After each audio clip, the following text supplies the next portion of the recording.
In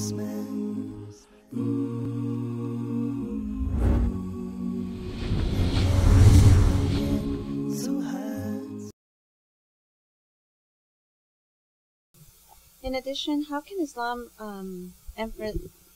enfranchise women when it enfranchise women when it continue to treat women as inferiors, especially like, for example, with polygamy?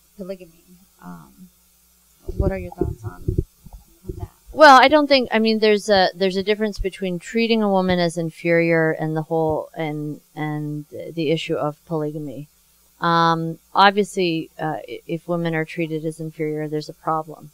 I mean, because they will not be listened to, they will not be consulted, they will be excluded from decision making, and that's wrong. It's a problem.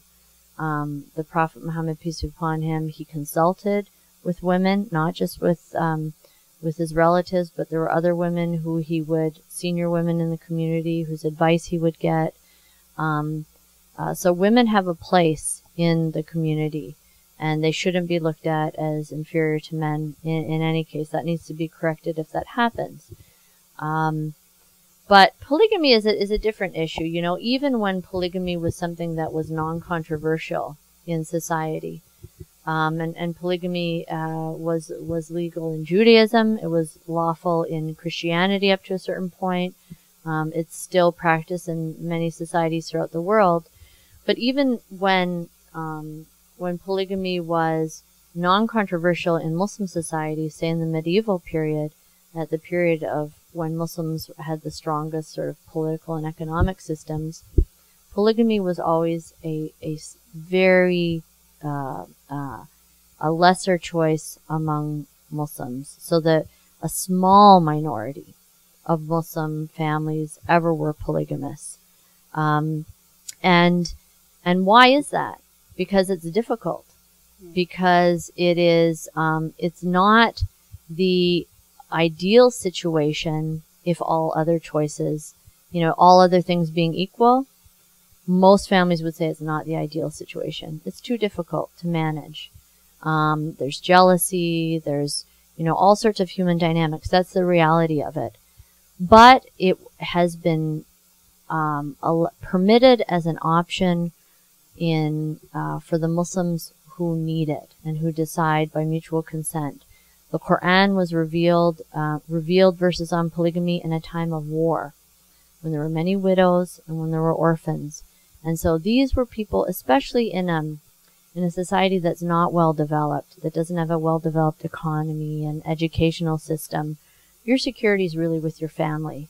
And widows and orphans, of course, we know both in the Quran and in the Bible, there's a lot of talk about taking care of widows and orphans. Why is that?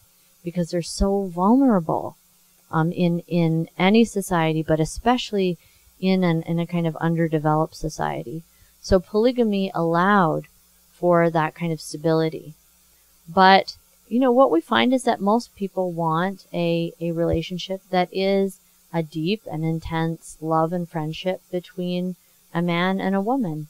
And that's why the vast majority of Muslims will choose that. But here and there, where there are situations of war, refugees, upheaval, that sometimes marriage is not necessarily about love and friendship and companionship. It's about finding some stability in a chaotic situation.